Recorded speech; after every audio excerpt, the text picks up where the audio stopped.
television show coming to you live from our internet television studio in Denver, Colorado, also streaming live on YouTube Live as well as Google Hangouts and ConsciousEvolutionMedia.com.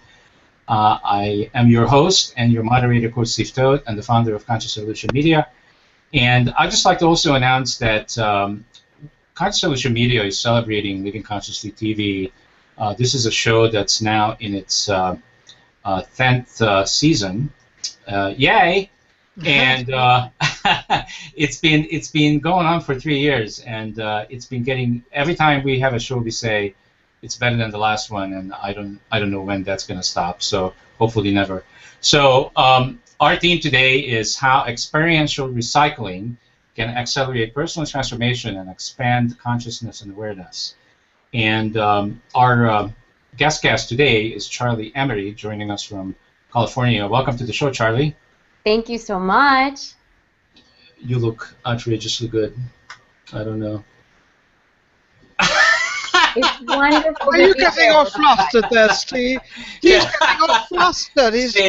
She is so good looking. I couldn't agree with you more. But it's not about the looks. It's not about just the looks. It's about the energy. It's about the energy. She has this glowing energy, which I'm just going to be baiting in all the way through the entire hour, and hopefully all of our viewers as well. So let me also introduce you to our guest today. We have next to Charlie, we have Linda Dyer. She's joining us from Australia, where the kangaroos never stop running, right?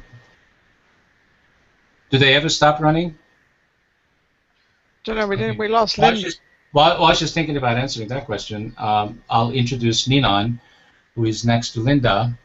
Ninan de Rosa is joining us from Las Vegas, where the lights never do go out. Yeah, the lights never go out, and it doesn't seem like the heat is ever going out. Oh, it's 106 today or something crazy, but you know, you like the heat, you know, it's good, but it's a little hot. It's 98 here. What is it like over there, Charlie? Well, here in California, we're kind of in the low 90s, but we're going to be catching up to you, Ninan, because we're going to be over 100 for the next 5 days. So this is sort of our bridge day where we only get to 95. And then we're going to be in triple digits tomorrow. Yeah, but wait a second. That's unusual. I lived in California for many years. That's unusual for California to have such a heat wave. Well, not in Calabasas. I'm in Calabasas, which is right on the canyon side of Malibu. So Yes. we get the heat. And my parents are in Las Vegas, so I was just there last week. And we've been going neck and neck with you just a few weeks out of the summer lately. Yes, So. that's absolutely true. Absolutely true. Well, anyway, did we get Linda back? Well, she's going to have to bring herself back, so I'm sure she will. So I think we owe probably some kind of an explanation to our viewers about what experiential recycling is, since that, I believe, is Charlie's term. So let's explain that to everybody. Absolutely. The process of experiential recycling is really about recycling your challenges and the life experiences that you've had thus far for those specific insights that are going to propel you forward faster, expand that awareness that you have about yourself, which accelerates the transformations that you want to make and the shifts that you want to make, and at the same time, the benefit of fantastic results comes with greater spiritual consciousness. All right, fantastic. So, you know, when you're talking about experiential recycling, I'm immediately thinking about these things. You know, everybody knows we recycle these things. Yeah. Bottles and So I'm wondering, how do I recycle a past experience so that I will actually benefit, grow, and expand my consciousness? Well, you know, the bottle is such a fantastic example, because what we do is we break that down into something that we can use to create something new that actually serves us, right? So in truth, what we're doing with our experiences is those are things that obviously they're memories, they're experiences that we've had, they're things that we've been challenged with. So what we do with that when we're recycling them is we strategically comb through them for the pieces of insight that serve us and help us to understand ourselves better, help us shift and gain that confidence, and then basically what you've got left over, would be the emotional baggage that you'd be left with. But the magic of experiential recycling is that when you go back into a previous experience and all of a sudden you pull value from it and make sense of it, you no longer have the baggage, because primarily baggage comes from that feeling of time having been wasted, or you feeling like something was just a burden and you didn't get anything from it. So we strategically comb through it, we get the good pieces, and we dump the rest right by the curb. So I'm wondering if anybody besides myself, because I always volunteer happily, and Linda is not back yet. So Nina, would you be willing to share something that would be an experience of yours that we could use, and maybe we can have Charlie help us how we would use that experience? Yeah, I do actually. Well, I have so much because I'm older than all of you, and so my experiences have been rather gigantic. But also, you know, also coming from England, and you experience something in England, or you experience something, I lived in Beirut, you experience something in Jamaica, I lived there.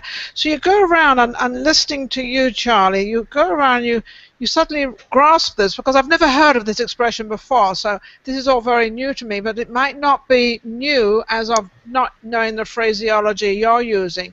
But I've always taken an awful lot from my previous sort of adventures, I call them, because there's been so many of them, and you kind of do reuse them without even really knowing it. And I think you bringing this to the forefront is amazing. And I think it's that to be able to use, it's like I can think of my program called Ninon Speaks, not Ninon Speaks, I mean Voices of Tomorrow, is a television show I did for children, for the younger generation. And that is continuously regenerates in my mind, which is actually sort of re-bringing it back, and things that I gained out of it, that so many children I've helped so many children and recycled their brains and brought back what they didn't think they had, but they had experienced it, and bringing it back into reality as that they can start reusing it again. And as you said, get rid of those little microscopic things that you really don't want, if you know how to get rid of them, which you normally do because you don't want them back in again, and grab hold of those things that have helped you. And I've done that so many times in my life, because I don't think there's a moment of your day, a second of your day, that you cannot reuse or redo or have an experience of. I don't think there's any time wasted. And I think we always say, well, I wasted time here. I don't think there's any such thing as wasting time. I really don't think so. Mm-hmm. Well, I could not agree more.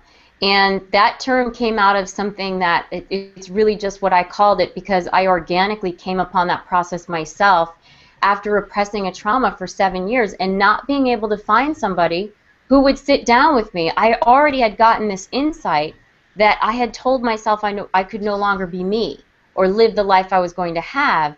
And that's what was the catalyst for me becoming this other person for all those years. So I already had that epiphany, and I felt so empowered by it. I said, well, you know, I was trying to find somebody to sit down with me for an hour or two, a professional, I thought, give me some guidance, because I believed I could absolutely, within the context of already living a great life, be healing at the same time. I didn't think that one needed to come before the other. And when I couldn't find anybody that was willing to do that, really what it came down to was the one amazing epiphany I had that had already empowered me and given me so much clarity was from my past. So without anybody to direct me in the future, and me deciding, that's it, I'm following my instincts and doing this myself, I organically said, well, if that's where the last one came from, then let me delve back in there and see what else is in there, because there must be a whole bunch of other just fantastic things waiting for me to discover. You're absolutely right. And you know, when we say we want to sit down with somebody else, I don't care how you explain to them of an incident or how things happen, they're not going to comprehend it the same way as it is even with your body. So therefore, you're not going to get the answer that really is the true, correct answer, because it's like giving your wrong birthday to astrologists and you want everything worked out. Well, you can't do that because it's going to come back wrong. It's not going to come back you. It's going to come back somebody else. So I think I've never had a mentor. I've never had anybody to really sit down and talk about me. I've never done that. I've always solved my own problems, good, bad, right, or wrong, but they seem to have worked so far, touch wood. Well, it's wonderful, but I have to say, you've never sat down with me, and that's what I specialize in. And But even if I sit down with you and I tell you what I want to tell you about past or future, or whatever the case may be, you're not going to take it on the same as it's coming from my heart and from within. That's totally impossible. You're going to take your own take on it. But I don't do my own take on it. I go into an exploration to see what from you, from your own mouth and from your own experience, I look to find the common denominators and go, oh, wait, look at that. Look at that. Look at that. So you just bring things. Okay, so what you do is you bring the attention to something I've said and you dissect it. Well, no, it's not dissecting it. I'm more of a, you know what? I don't know if you've ever fly fished, okay? But a fly fishing line is really, really lightweight. And I love fly fishing because it's such a combination of technique and letting go. It's very zen. But when you get a knot in a fly line, the tendency is to just start to try to undo the knot. That's what most people do when they try to problem solve. It's like, let me see what I can find, let me dissect it, let me diagnose it. That is not what I do. I stand back, I kind of look at it, and I start trying to figure out, where did it start? Where did it actually start, and where did all the other stuff come from? That's why it is so incredibly fast. Because if you undo a knot that way, then everything sort of just reveals itself to you. And generally, the reason why I'm so against just dissecting people's experiences is because you end up dissecting stuff that's irrelevant. When you have a very deep, deep beginning of something, something that initiated experiences that you had and choices that you made, when you start dissecting back, there are certain things that just organically layered themselves that are not really intrinsic to who you are. They just kind of happened as the result of something else that started. So again, I don't want to waste our time with that. I want to listen for those common denominators and see if I can help you get back to what actually started. What are the things that you adopted and the associations that you made that you are living by, that drive your choices and actions, and then create conflicts in your adult life because they're not accurate. Most of the time they're false because they were created when you were young. Hang on for a second, Nina. The way I'm feeling right now is that we're still not being specific, so we're not really helping our viewers to understand this. We're being very general, and you know, we kind of talking down to the top of the mountain. So let me offer myself up as an example. So my example is from more than 10 years ago. I was still unconscious. I don't have a good example from my conscious last 10 years because I haven't been in a relationship. The last one was my second marriage. Okay, and so we made a contract when we got together. We were together for 7 years. We got married probably 2 years before it ended. 2 years after we got married, it ended. So we made a contract. This was a contract that wasn't even spoken about. And I'm sure I'm not the only one, you know, as the viewers are watching this, either now or later, that this will not be foreign to a lot of people. This contract wasn't written. It was not spoken about, but this is what the contract was. What she wanted from me is security and money, and what I wanted from her is sex whenever I wanted it. That was the contract. Wow. And we actually lived that way for 7 years. And at the beginning, I wasn't even in love with her. I just liked her. I liked her. I wasn't in love with her. But guess what? You liked her sex, though. Oh yeah, absolutely. That's why. During the 7 years, it was kind of an interesting experience because the more I was with her, the more I liked her, to the point where at some point I was even in love with her. But then here's what I learned and this is where the recycling thing comes in, I believe. Here's what I learned. So one thing I learned about our relationship is that she didn't like my kids. What I learned after the 7 years is this will never happen again under my watch. That I will be with a woman that does not like my kids. Does that make sense? Absolutely. Yes. Okay. Absolutely. And so, because I kind of sold my kids out many times during those 7 years, so I kind of learned that lesson. And the other thing that I learned is I will never be in a relationship ever again just for sex. That will never happen again under my under my watch. Okay. So is this what you mean? I just want to be clear to the viewers, and I don't really care what people think of me. I couldn't care less. But does this make sense? Is this what you're talking about? Recycling. These are lessons that not just cost me a lot of money, it cost me a lot of energy, and a lot of heartache and a lot of pain. And 7 years. And 7 years, yeah. But I don't mind. You know, I had to learn these lessons. I don't mind. I'm not resenting it. I had to learn it. Right? I understand. To a certain degree, yes, that is an example of recycling because you're looking at that experience and what did you take from it. But when I work with a client, I go way back before that. I'm looking at everything because what I have found with everyone I have ever worked with is that the most initial pieces that were driving them that then maybe got tweaked a little bit or layered onto later started by the age of 5 or 6. Yeah. So associations what you're talking about is young. Yeah, you're talking about core issues, right? Well, but they're very specific. I mean, really specific. Yeah, very specific. I worked with somebody recently who, and here we are, we're out, we're talking now in late 50s, right? So all these different relationships, all these different marriage, children, the whole 9 yards. And it came back to something that was said when she was really, really young about her not being beautiful and needing to, in order to get anything she wanted, service other people. But we had to get there, and when she connected those dots and looked, everything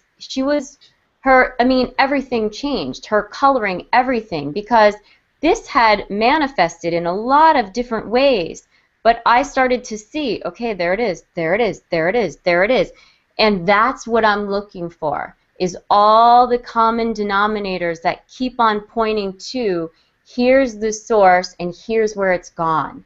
And when people are, especially when they've gone their whole lives, and they've seen something like that, in lots of different areas of their lives, in different subtle ways, to be able to trace that back and all of a sudden connect all those dots, it's mind-blowing.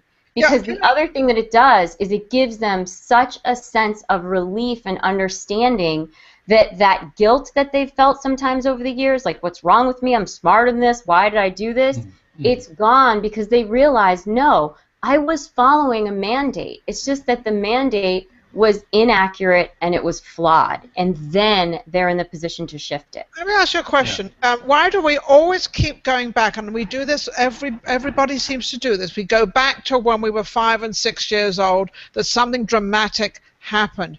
I believe when we think of ourselves of 5 or 6, ourselves personally, not somebody else telling us, that, we were too young or we didn't understand. And that's what we're telling ourselves all the time, continuously. Why is it that somebody else, like yourself, has to come along, jerk our mind up, take us back to 5, 6, 4, 3, whatever the age is, because it's always between those years, to jerk us back to something that has happened, and as you say, recycle that again, which means you've got to memorize, the person's got to memorize what has actually happened and what was said in those times, and you keep pounding him or her of what happened there. Tell me, even if it was a silly thing, even if it was a stupid thing, how do these people relate back to that to think that they can recycle it and make life better?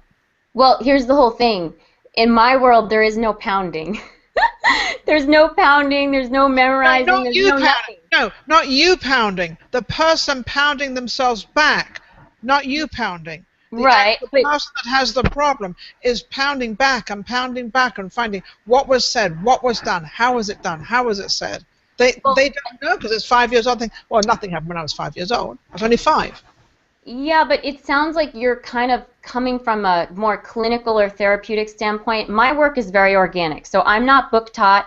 I didn't go to Landmark. I didn't go to none of that. So I don't have. I mean, I'm just saying, like, I don't have any. Just so you know, I don't belong to any formal schools of thought, and I don't have any formal training. So this is something that I organically did with myself, and now I do it with other people. So in regards to your question, what I find that's so amazing with people, I didn't have any idea, like, it happens then or it happens then when I started doing this work. It's just that I found over the years, it's remarkable that it always seems to go back. Now, what's interesting is that when I work with people as a high intuitive, I will find that it's not that it was necessarily traumatic. In her case, she was right there with it. She remembered that experience because it was traumatic. But I have examples in my own life where, you know, I looked at boundaries and things like that, and I've traced it back to things that weren't traumatic, but all of a sudden it was like when I mapped it back, I'm like, oh my gosh, it wasn't anything traumatic, but it was a moment where I created an association and a belief that then became my mandate. And that can happen at various different ages. I came into this world a high intuitive. I was studying people before I could speak. So I have a tremendous memory. Not everybody has that memory. And I have worked with people that don't always go back to 4 or 5 because they just don't, they didn't have that kind of conscious being when they were that young, like they didn't really take notice of it. But we'll still find things a little bit later, and then sometimes that triggers something. And that's the beauty of it, is that when it comes up organically, that's when it's coming from somebody's subconscious, because we all, you know, when Gavin de Becker wrote the book The Gift of Fear, which, you know, he's a personal protection guy, okay, so he wrote it from the security side, but he wrote about intuition and how people have experiences and they file them, they just don't really pay attention to them. But what's remarkable is after something happens, like people have been through robberies and things like that, their ability to pull back details is amazing. So I think that when people work with me, they get very, very comfortable. We have a really great time. It's as non-clinical as you can get. And when we start exploring, the stuff that needs to come up it just comes up. And there's sometimes a surprise by it as I go, oh, there it is. Because you know it and they probably don't know it. I am 100% curious. I got to tell you, the only reason why I can do what I do with people is because I never compare anybody. I look at every single person as having their own emotional and spiritual DNA the same way they have their own fingerprint. And I know that if I in any way am thinking about anything that was true for somebody else and bringing that in, I can't do my work. So I open myself up to be like that conduit. And then I go in there like a mental archaeologist so I can find the gems, rub off the dirt, and go, wow, there's the piece of puzzle that we needed to find. Yeah, what do you find the most common one you've come across of people to recycle? And you say, wow, there it is again. And it's sort of come up again, and you sort of, you know, which is the one that I'm just asking that question so people out there, the masses, can sort of understand that maybe they can be part of this, and maybe they're going to start thinking of something. What is the most? Yeah, well, there isn't really one, but I could say, like, within a vein, for instance, sometimes, like, one thing, a theme that will still splinter off into a lot of different individual things, but it will have to do with... Wait a minute. Aren't there some really specifics? Like, by now you probably know I am into specifics, not general stuff. So there are specifics. Like, there are women, for example, that like to be with men that beats them up. That's a theme. But you know what? That, again, you're still at a symptomatic level when you say women who like to... When we actually get into each of those individual women, there are very specific reasons that are not the same, even though they produce the same result. That's why I can't stand looking at things like self-worth, self-esteem. What created it? There are an infinite number of things that actually relate to that person getting to that level. I want to know what those are. I don't want to waste my time talking about low self-esteem. I want to know, what is it that created you to then live your life mirroring that type of quality. So there are a lot of times people will have an idea about what their responsibility or their role is in the world, and from there, somebody out into the audience, they could say to themselves, okay, if I'm blocked or I'm feeling stuck about something, or maybe even if I have this great life. For instance, I had this client, had a great life, stay-at-home mom, didn't have to work. Her husband loved the fact that she was a stay-at-home mom, said, do whatever you want, enjoy yourself, enjoy raising the kids. And she had this tremendous anxiety and guilt. So she came to me because she was trying to figure out where this was coming from. Well, basically, what we got back to is that as a very young child, she had created a rule that she had to do a certain, be a certain kind of person. So when we broke down, well, who is this person? One of the elements of that person was her working really hard outside the home. So that's why she was feeling so much guilt and not being able to embrace this life that she actually wanted, was because she felt like she was betraying this rule that she didn't even realize existed. And it came from just growing up and always working hard and having her father reinforce that over the years by saying, you're such a good girl because you work so hard. So she felt like she was betraying herself and she wasn't living up to who she was supposed to be. So people in the audience can think, you know, is there something that I'm trying to live up to? And if so, what is it? And get specific, because it's always about the specifics. If you're too general, you're just at a higher level symptom, and you're going to just be treading your wheels, and maybe you'll get a little bit done. But I'm all about efficiency. Like, let's get there so that we can get to that next level. And as we're going to the next level, we have a great life already. So what was her outcome after you explained all this to her and you said, well, it comes back from you always left the house and went and worked and did your thing? Because obviously it was not work in the house she was doing. It was work outside of the house. Otherwise she would have been comfortable in the house working and taking care of her children. So what was her relief and her outcome? Well, we had to update her definition of what being a good woman was. We had to update it. She was working off of an old blueprint or an old model that was not only out of date, it was flawed. So we had to update it. And then one of the things that she has to do in going forward was use her awareness to catch herself and use those signals like, am I feeling a little anxiety? Am I feeling a little bit of guilt? And like I told her, our greatest success comes from the corrections we make, not from doing everything right.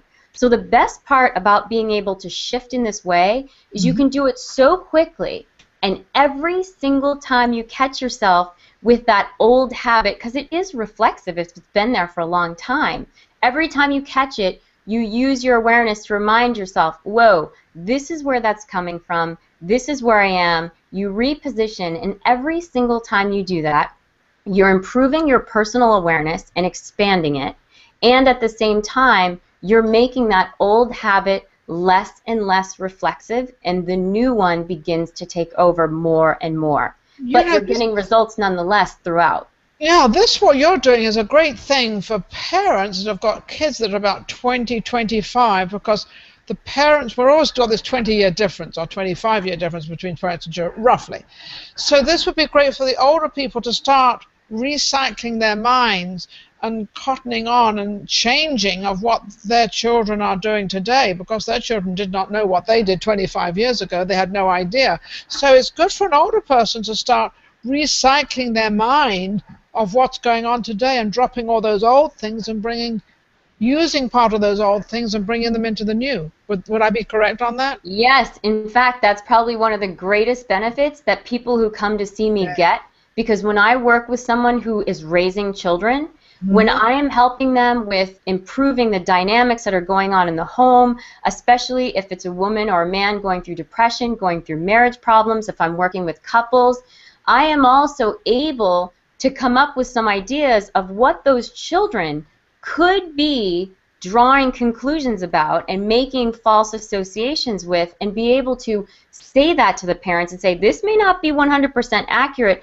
but here's some of the things that could be happening. So while you're doing your work, I want you to start doing this with your children to make sure that they benefit from this change and this shift that you're making, and it actually empowers them right now while nipping some of those things in the bud that they may be dealing with 15 to 20 years from now. But there's always that gap. I mean, I don't care how much you, on average, there's always going to be that gap between children. I mean, unless you have children, you don't have children when you're 6. I mean, come on. So there's never a 6-year gap. There's always a 20, roughly. So this could really, really be helpful to help the kid. So you now understand the kid. Forget being a mother, but you're understanding this younger person, and they're understanding you, and you're kind of both meeting the same way. They're gaining, and you're actually losing a lot of garbage, but they're gaining a lot of stuff. So it's kind of eating, no pun intended, eating with each other, having dinner together, and having a conversation together, and understanding without being self-opinionated, with having, other words, opening up your mind so you can actually understand a little bit and getting rid of all that garbage and recycling it. Yes. That's what I love about it so much, because the other thing that's really important is that through that process, because it is such a partnership, people are learning. They are learning how to map a certain amount back. And I work with people so quickly. I mean, people see me an average of 1 to 3 times if it's a problem that they're dealing with, that they're trying. And a lot of times, once or twice, we got it. So the people that check in with me once a month or every couple of weeks, they're using me in a different capacity. They're using me as a confidant.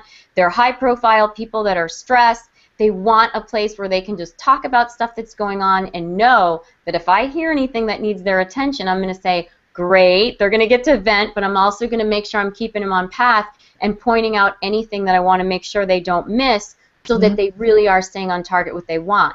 But those people coming to me for specific things, I work through that as quickly as possible, because I remember what it was like when I just wanted somebody to help me do that, and I just couldn't find anybody. And it was, you know, wonderful, because that's what led me to develop this kind of a process. I saw that there was the spiritual practice, and there was a practical approach, and there was a clinical approach. I didn't at all relate to the clinical approach, but I was corporate consulting when I was in my late 20s, and I saw that practical, result-oriented approach. And when I thought about what I saw in the spiritual realm, I went, well, wait a minute. Why can't I combine these two so that the growth is absolutely there, the insight is there, and the results are there too in an efficient manner? Do they often ask you, when you sort their problem out, because that's what it is, it's just basically a problem that they have to get rid of or whatever, recycle the whole thing, do they ask you many times, why didn't I think of that myself? Why didn't I think that way? And do you kind of teach them how to start thinking that way, the way you think? Well, I'm definitely teaching them, again, when we go through that process, and I'm showing them, look, because I love to have people become their own strategists. And I have a lot of people tell me, I was going to call you, and then I heard you in my head say this, and I think, well, that wasn't me, that was you, but that's funny that you assigned my voice to it. But it came from you, because they've got you in their head. They know what you are, who you are, and they're trying to be, not trying to be you, but they're trying to be that of what you're explaining, and they're just hoping, and then sometimes it does click, which is do you find, I mean, do you just have very high-end customers, or do you have people that also have kind of not much money, and they're also living in a sort of a devastated life? Because it doesn't matter, money doesn't really come into it, but sometimes I was just saying to Steve earlier, money makes things a little easier. But But with the people that have money, do they have just as many problems as the people that don't have as much money? Now, my goodness, yes. Same sort of problems, because we think they don't have problems. Well, and here's the thing. Humanity is a problem itself. Humanity, yes. Thank you, Steve. Well, you know, the thing about money that a lot of people don't understand is that money only magnifies things. It magnifies who you are, and it magnifies how you feel. Now, if we think about, in answer to your question, I do have people of all different income levels, and I even have stuff on my website where people can just pay $25 for a question, and I send them a video answer as detailed as possible to help them. So I really try to make myself accessible to a variety of people in all different income levels. But people with money, I mean, when we think about the vast number of people out there that say, oh my gosh, if I just had this amount of money, everything would be okay, right? They're always saying that. Money would solve it. Everything would be so much easier. Not So true. now imagine the person who has the money and all of a sudden all these things that they thought they weren't going to feel or deal with are still there and they have all the money. So those are the people who don't even have any hope sometimes, because at least the people who don't have the money are saying, well, if I had the money, it would be better. When you have the money and it's not better, now you really say, uh-oh, what do I do now? So yes, people with money have just as many things, plus sometimes they've insulated themselves in these environments where they want to portray a certain type of image, and that just builds another level of insulation that just compounds whatever it is that they're suppressing or hiding. Well, plus, money makes all kinds of addictions even easier and more possible. Oh, absolutely, because you've got the money to I mean, that's where people go immediately as soon as they cannot deal with themselves. Yeah, when they can't deal with it, they go to drugs or they let's go go. drinking. Let's go have a drink or two or four, so I can forget my problem. Yeah, at any income level. And when they have more money, they also have access to people who will hide things for them, facilitate it for them. So it really doesn't. It's the same. The issues are the same because we're people, But that's why I say work it out and then enjoy the money too. Yeah, I agree with it, because I was saying this the other day, and funny you should bring this up, because whoever brought it up, that the people that are making, say, 50,000 a year, and you've got the people that are making 50 million a year, it's basically the same thing. They've got their bills just as much as they've got their bills. They've got their little problems as much as they've got their big problems. So it's irrelevant, and what we just went through since 2008, we went through a lot of this, a lot of people went bankrupt, a lot of people lost their homes, a lot of things. But that also happened to a lot of the people. It might have happened a little later because they could hang on a little bit more with their money, but it still happened to them. Regardless how much money you have, you still have those problems. And sometimes when you've got money, as you just said, you sometimes have more problems because you have the access of being able to buy those problems because you can buy them. So right? So we have a. Let me just share a comment and a question in one of our chat rooms. And since Linda is not here, she was here, but she wasn't able to get herself back in. It's kind of related to her. It says. This is a comment from Stephanie, and that's not her real name. Some of our chat rooms assign names. So it says, so this is where NLP would be great. Clear limiting beliefs that have built up, changing patterns of behaviors that don't move us forward. Any thoughts? I think that sounds great. There are lots of tools. There are lots of tools. I mean, I'm a little familiar with NLP, but like I said, I've just done what I've done because it's been so effective and I love it. So, but of course, there's so many great healing modalities out there, and I know NLP is, I know it's a great thing, and a lot of people have benefited from it. I think this Stephanie, I think whatever takes you in your direction or wherever you feel sort of comfortable where you're at, whether it doesn't matter what organization is, who it is, why it is, what it is, where it is. That does not matter. That has nothing to do with it. It's where you, Stephanie, are comfortable, who you're dealing with, and who you feel can solve either your problems. You probably don't have any problems, I don't know. But anyway, but if you do, you should gravitate to where you're more comfortable at, whatever name it is, or whatever. You can disagree with 100 things out there, but that 101 might be what you want. So I think it's where you're most comfortable at. That's what the answer I would give, and my opinion. I think that what we have Charlie talking about right now is bringing something else into the format of life, the consciousness of life, the awareness of life, and also gravitating back to 5 years old. I just love that line. I just, I want to go back to 5 years old and see what happened back there. I can sleep tonight. I'm going to go to bed tonight, believe me, I can put my head down 5 times. Hopefully, I'm going to go back to 5 years old and see what was going on then that I can't remember and solve the problem. But I've been down that rabbit hole. So yeah, well, I might not get down that rabbit hole, but I might meet a few more rabbits down there. Well, I just want to clarify that I don't put a specific age on that. I do find it's when they're very young, and it could be around that age, but I I was don't around. definitely do not put parameters on that because Because it could be a year ago. It could be a year ago, and we were talking about changing. And have I learned from a lot of things that I would recycle? Absolutely, I take things out that I did some time ago, and I think, well, that worked, and when I said that worked, and when I did this worked, and I'm going to grab those things and use them right now. Why can't I? Just because they worked then doesn't mean they're not going to work now too. But there's a lot of things I do right now that I know don't work. So I think, okay, stop, Ninon, calm down, get back into it, and get the things that. Don't be afraid to throw away things that you think are a brilliant idea. And I learned this from writing. When you write and you think everything's fabulous, and you go over it again, you think, well, I should really take that out, but I wrote it down and I think it's great.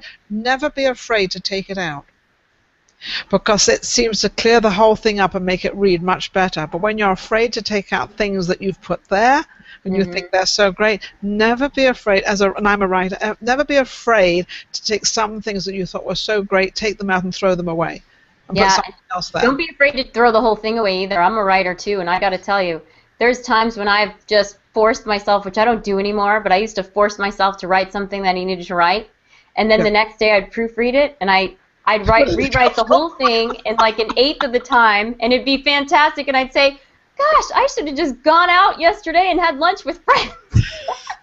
But it's true. So in life, never be afraid of something you think personally yourself is so great and so wonderful. Never be afraid if it hasn't worked, throw it out and recycle into something else.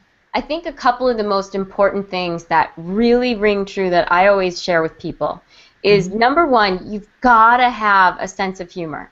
Bring a sense of humor into life and do your absolute best not to take yourself so seriously. Because in truth, if we look at everything that has ever been created, every technological advance, even within our own lives, if we look at how we got to better places in our lives, we had better friends that, fulfilled us on a deeper level. Those were all little shifts, adjustments, and corrections that we made. So our greatest success always comes from the corrections that we make. And we stress ourselves out when we have this resistance to wanting to feel like we didn't do it right the first time or we didn't do it right the second time. And really what we have to do is, just like you were saying, you're recycling things all the time, and that's what I teach people to do. So if there's something significant that has been a theme, well then yeah, I got to go way back and figure out where it started. Once we've addressed that, then we're in a constant period of sort of reflecting and going, okay, what can I take from that? What needs a little adjusting? Great. That's what we do with every single thing we create. That's what we do when you were talking about writing a piece, or I'm writing an article, or writing a book. So we need to take that same approach to life. Yeah, don't be afraid to get rid of it. Don't be afraid that just because you wrote it, it doesn't work, and you're going to try to make it work. It'll never work. That's what I call pushing the envelope. You keep pushing the envelope in the wrong direction, because you keep pushing it. Sit back and look at it and look at the big picture. And I think a lot of people are afraid of sort of correcting certain things they've done. Maybe because they haven't really succeeded in them, rather than saying, well, let's take a few pieces of that and let's get my new stuff in there and let's see how that works. And I think not to be afraid of your own stuff, don't be afraid of recycling. Yeah, really, well, I think what I find that is a very common theme is that people are most afraid to make corrections because that means that they have to acknowledge that something was flawed.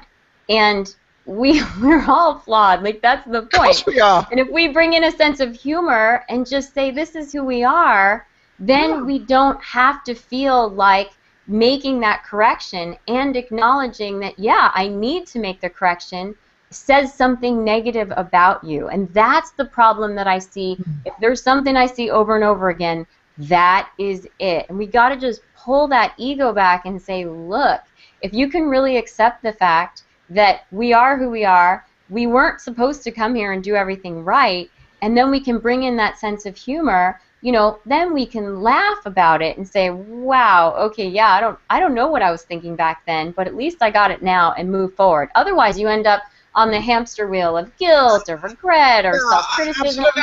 And I agree with you because, you know, as I said, I'm older than all of you, but which doesn't make any difference. I really don't care. But at the same time, I'm still out there learning. I am still learning. I've still got more to learn. I've made a lot of mistakes. I've made a lot of stuff. I've done very good in so much stuff. I've done bad in other stuff. But as you said, learning does not go up to 18 years old and you leave home and that's it. You are still learning, believe me, because we always have this thing about, well, you know, children are actually in the home to they're 18 or maybe longer, but up until they're 18, we are as parents responsible for every move actually of what they do, and we try to teach them and try to help them. But then at 18, they can now expand themselves and kind of, you know, get on with their life and their thing and use what you've taught them. But you never stop learning, believe me, you never do. Yeah. And if you close yourself. One of my very best friends in the world is just turned 75. And she's one of my best girlfriends. We do a lot together. And, you know, she had the love of her life before he passed away. She had an amazing life. But over the last 5 years of she and I getting to know each other, and initially we started working together because she was ready to have another relationship in her life, she has completely transformed who she is. I mean, things and ways and rules that she lived by for 70, 71, God. 72 years are out the door. So, yeah, and that's the exciting part is people put these self-imposed time frames of who they should be or what they should have done, throw them out, because there is nothing more fun than living agelessly and just working with the time you have right now and saying, what can I do now? If it's been this long and it's been yucky, well, then how do I get it better? And let me not worry about how many years I might have left of better, because trust me, if it's a year, 10 years, 15 years, that is way better than living it the way you have been if you're not happy.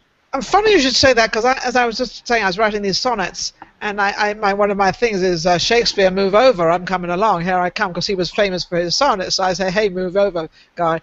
But I've only just started doing that. Now, some people will say, well, you know, Nina, it's awfully old to start doing that. Well, what there isn't is something I just suddenly decided I wanted to do, and I'm not afraid of writing. And what I'm writing about happens to be a lot of people are going to look at me and say, Nina, this is really not coming from you. Where are you getting this from? Because it's so different of how people perceive me, and what I'm putting out there is totally different. But it's something that at my age I say, well, I really don't care. Let them think what they think. Let them do what they want to do. Doesn't matter to me. But they're going to look at me totally differently. But I don't care about that. I don't care that. What's the difference between men and women? Since we've got Steve here. Steve, it's you against the two women. What's the difference between men and women, how they think? Recycling. Well, I love working. I haven't been able to get a word in. Well, you just interrupted for the last 15 minutes. Go, Steve, go for it. Go for it, Steve. We're not stopping you. So I just let it go, you know. I don't need to control. So here's the thing. So isn't it interesting that the universe and the animal kingdom doesn't need to make a meaning of anything? They just live happily ever after every day. But there are 7 billion of us on this planet, and every damn little thing that happens all day long, we have to make a meaning of it. Like, it has to mean something. It does. And are we wondering why? I don't think so. I just have to disagree with that, but. Well, yeah, I don't. It doesn't always have to mean something. Things don't always have to mean something. They can just be. Yes. Well, people in general, would you agree that we all responsible for creating our own experience of our own lives? And where does that come from? Doesn't that come from language and what our conversation is within ourselves and what the conversations we are carrying on with other people? Where does this reality comes from? The three of us right now talking on this television show, and we creating something. Yeah, absolutely. We're creating it from language. We're creating, and language is very limited. Well, what we're creating in people's minds out there something they never thought about before, which is recycling, and not recycling your plastic goods and recycling your papers and recycling some object out there. You're recycling your mind. Yes, but we're the transmitter, and the receiver are out there. There's 7 billion receivers out there, and they all going to receive it somewhat differently. Of course. That's what makes us different. That's why I was asking the question about what's the difference between men and women, because so I can't wait, Charlie, to answer that question. Men and women do not think the same. I don't care which way you look at it or which way you want to turn it. That's the beauty of it, and I really, really wish our society would stop having a problem with that, because I happen to be a man. I want a man's thing. I don't want to be a man. I love being a woman. I love being smart, and I love him telling me these beautiful things. Oh yes, I love being adored. I happen to love back when he said, "Hey, doll." I thought that was romantic. And these women that find that insulting, I'm like, what is wrong with you? And I don't want to be a woman, and I just wanted to make that clear. You're I have no aspirations. No, I'm not a womanizer. No, you're a gentleman. No, I know you, Steve. You're a gentleman. Yes. He loves women, though. You must understand him. He might not be a womanizer, but he does love women. I'll tell you that right now. Okay. Those are the best kind of men. So the thing is that what I found is really just the simplicity. You know, women think with more words. If anything, they make more of, like when you were saying, Steve, you know, doesn't everything have to have meaning? No, actually. The point is to get to a place of personal awareness where you're creating a life. I find people are more like preoccupied with thoughts and trying to find when things are out of control or something that they feel blocked or limited by. When you can minimize those things and really get into a groove where you're flowing, then that is where you're truly just being and enjoying. And I think it is so important, and that's why I have moments where I put my cell phone away. People know if you text me, you're not necessarily going to get a text right back. Because if I'm reading a magazine, which I rarely get time to do, or I'm having time with one of my friends, I'm not going to sit there picking up my phone. That's my time. I agree with you. I agree with you so much on this level. I agree with you. If you're doing something, finish it, whatever. Don't let something else distract you unless it's that important. Because if it's that important, it will distract you, because that's what you're waiting for. Subconsciously in your mind, you're waiting for something to happen. But if you're doing something really important and you really want to do what you want to do it. Don't let something, it's like, I can leave the house and forget my phone. Most people will turn around and go back, and I say, oh, what a relief. Okay, no phone, no nothing. I'm driving down the road like this is really cool. Whoever wants to reach me, forget it. I won't answer the phone. Do you know something? You know something? Nothing was missed. No. Nothing was missed. That's the funny part. You come back, you run in the house, you pick up the phone. Oh, I only had 2 calls. Nobody really missed me. See? Yeah. So nothing was missed. And even if you had 100 calls. We just teach ourselves to. That's like such a self-imposed sense of obligation, and it's so unnecessary. And I caught myself falling into it. And I just said, this is crazy. And when I go to the grocery store, I put my phone in my purse because I actually love the feeling of picking out produce. And I'm single, so I'm only getting a little bit. I'm not in there for very long. But I don't want to be distracted. I don't want to be walking in circles in the aisle because I forgot what I'm looking for. I want the experience of, I'm getting stuff for me. I'm going to bring it home. What do I want for dinner? Like, that's fun. And we've taken so much of that off the table. So I think that is one of the things that we need to do, is be a little bit more present, recharge a little bit more, because then some of those things that are bothering us on our own organically will be able to reveal themselves to us, because we actually give ourselves a moment to breathe and really just be still for a minute. And we need to do that. It's so important. And do men do that? Yes. Men actually do that. But this is where it really gets into personalities, you know. I mean, I know some men that are just like, oh, they're going all the time. And then I know other guys that are like, I'm chilling out on the porch and that's what I want to do. So it does lots of times come down to specific individuals. But what I've noticed, the biggest difference between men and women is that men are just a little more simple. They want things more straightforwardly. They want you to just say what you mean. They don't want to have to interpret code. And women think that when I'll find a lot of my female clients will say, well, I said this, and, you know, because this is what I told him. I said, no, you didn't tell him that. You most certainly did not tell him that. They're mad that he didn't listen to something they think they told him, but they didn't tell him. They insinuated it through their code, and he didn't feel like interpreting code, so he took whatever they said at face value, and then they're mad.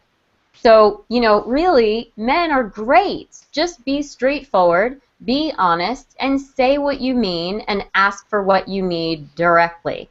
And you'll just avoid so much trouble. Oh, I agree with you about the men. They really don't like this riffraff going around six corners. Tell them what you want.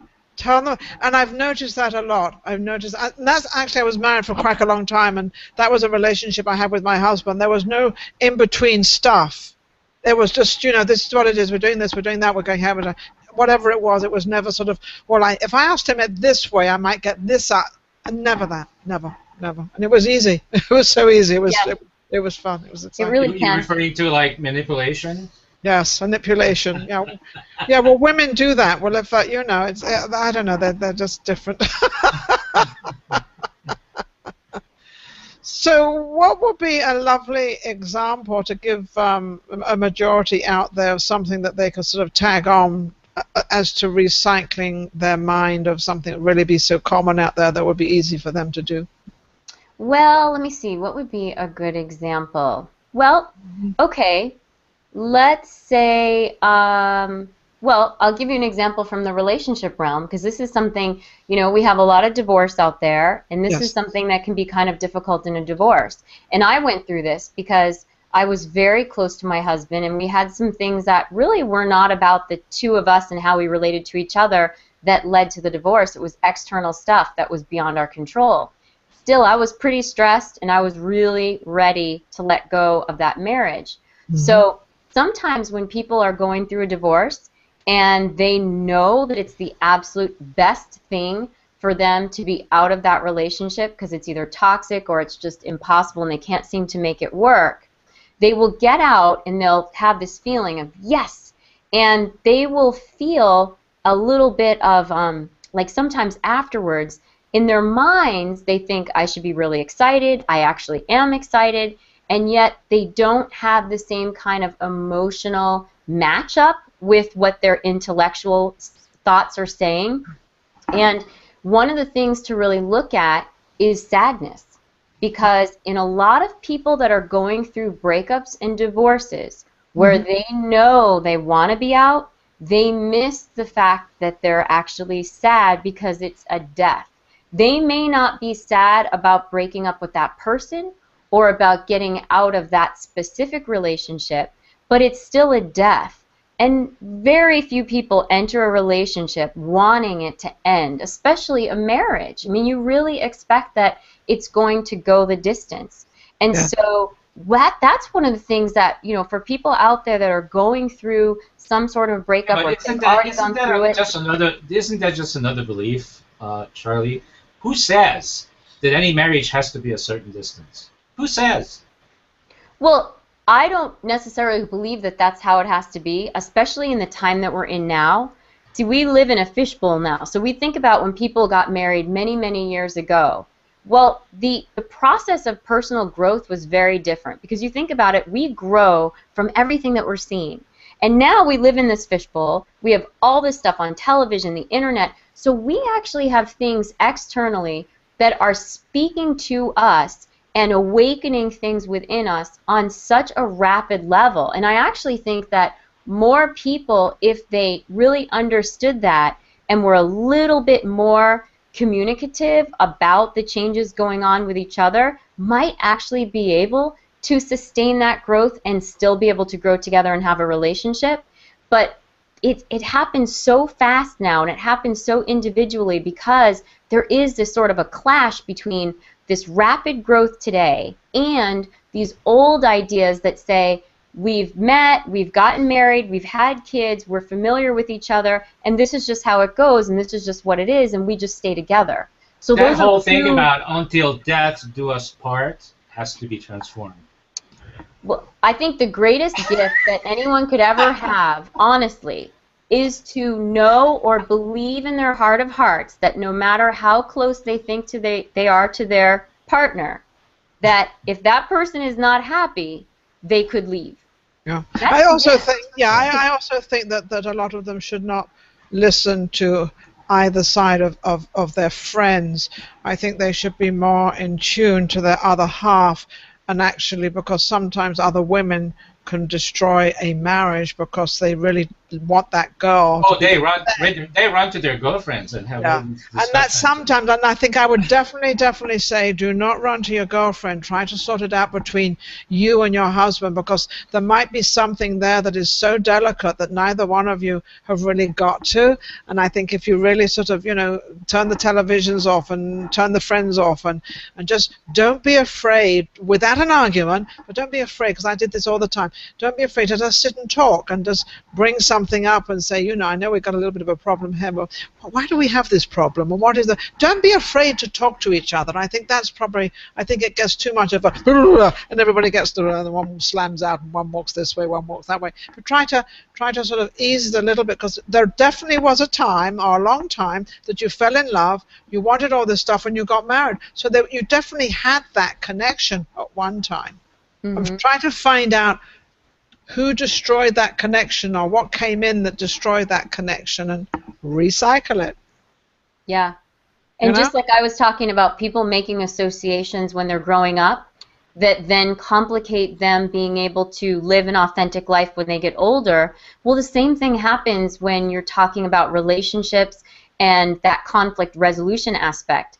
When a woman goes off and talks with her girlfriends, unless it's somebody who's really trustworthy and centered that's going to be objective and be able to call her on her stuff, the reality is most of that conversation is assumption. And it's conclusions that may be incredibly inaccurate, because unless you're talking to the actual person, you don't know if any of the things that you are assuming or drawing conclusions about are accurate. And most of the time they're not. No, absolutely. And that's what I see when I work with couples. I see one saying one and I'm like much more active because I can do that, so I can jump and be like, all right, wait a minute, what was that? And what you find is they're both totally shocked in discovering all the things that each one made up about what the other one said or did or thought that weren't true. Would you ever like to go back to your husband? My husband and I had an amazing relationship. We had fantastic communication. He wanted to take a path that was eventually in conflict with the way that I wanted to live my life. And that is why he had some stuff that came up and he got really angry, and he really just couldn't seem to let go of that anger, and it hardened him, and it changed the way that he decided to go forward. And that was really the main thing that caused us to split. But otherwise, we had tremendous communication, and we could talk about everything. And we always brought in a sense of humor, because I would always say to him, okay, now we have to remember that whatever we're going to say to each other, the intention is for us to get to a really good place and understand each other. So anything that gets said that doesn't feel good, it's not intentional. So let's just explore it and diffuse it before it turns into something else. Because that's another thing that people do in arguments. If you can set that intention for anybody out there, I don't care if it's a friend, a coworker, your husband, your wife, your boyfriend, if you have an issue, when you guys sit down to talk about it, set the intention that you can talk freely, and that your intention right up front is to get to that place where you're clear and in a loving place, so that anything that gets said that doesn't feel good, you can just explore it and say, well, what do you mean exactly? Or this is what I think you're saying. Is that what you're saying? But don't assume that's what's being said, because that's just your vulnerability, your emotional shield going up. And before you know it, you guys are playing tennis with a ball that doesn't even belong in between the two of you. Yeah, and I think you're absolutely right. I think because sometimes we get into those arguments, and we should never be afraid when something is said that takes you the wrong way. Stop the conversation, readdress that, and find out where it's coming from. And I think that's a mistake a lot of us make. We set it to one side. I personally Like, I like to turn around and say, well, what do you mean by that? I do that a lot because it's something that went through me, and I think, well, wait a second, which way did they mean that? Oh, I don't like that, or whatever the case may be. So I will address it, but I think that's a lot of things, a lot of mistakes a lot of people make. They're afraid, or they're just thinking too fast. Slow down a little bit. Listen to every word that is being said, and if something edges you the wrong way or the right way, because even if it's something great, you can still say, "Did you really mean it that way? I mean, that's pretty cool." You can even do that too. Yeah, it doesn't absolutely. matter, and it doesn't matter. And I think that's what we really are a little bit afraid of, a little bit afraid of jumping in, or a little bit of afraid. I'm a big jumper inner, because once something's gone, it's kind of gone. You can't really come back with it. It doesn't fit into where it was in the first place. So I will stop and jump in. And Steve's laughing. I gotta jump in and tell everybody that the conscious hour is over, and we gotta complete the show because we've been going on for more than an hour. But that happens a lot on this show because time and space disappears when we're actually in the present moment, and my alarm is going off. So there you go. We went too far. But guess what? We're going to be back again next week, and I want to thank our guest, specifically Charlie Emery, to be with us today. It was a great exploration of experiential recycling, and I learned a few things. I hope everybody else has. And thank you, Charlie, very much for being here. And until next week, see you guys always at the same place, same time, always on Tuesdays. Thank you so much. Thank you, Ninan. Thank you, Steve. Thank you, Charlie. You're amazing. Thank you. Oh, thank you. It was a pleasure. Bye-bye.